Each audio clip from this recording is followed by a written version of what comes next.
Welcome to Stranger Than Fiction, where we uncover the strangest true crimes you've never heard of. Imagine this.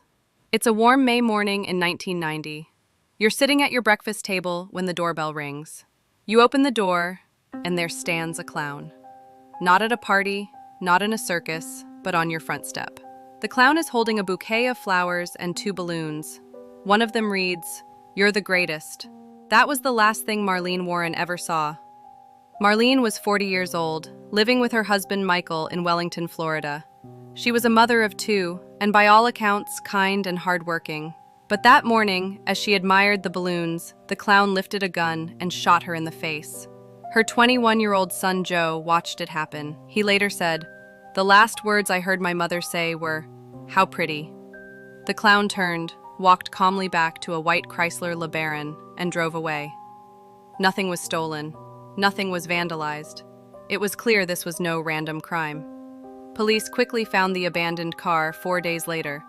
Inside were orange fibers from a wig and strands of hair.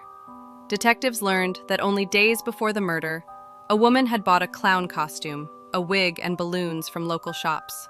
One balloon read, "You're the greatest." The woman's name was Sheila Keene. She worked at Michael Warren's car lot, and soon rumors spread that Sheila and Michael were having an affair.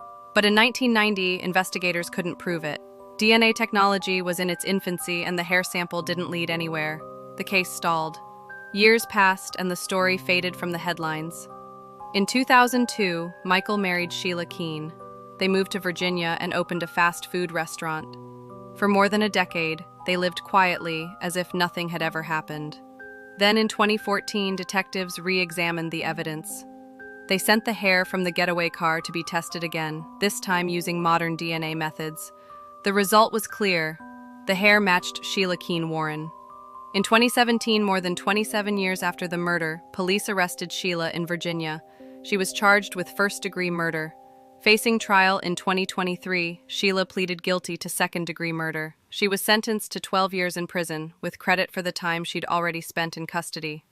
To this day, she insists she didn't pull the trigger. But Marlene's family finally had answers. A killer clown at the door might sound like something from a horror film, but in this case, it was real.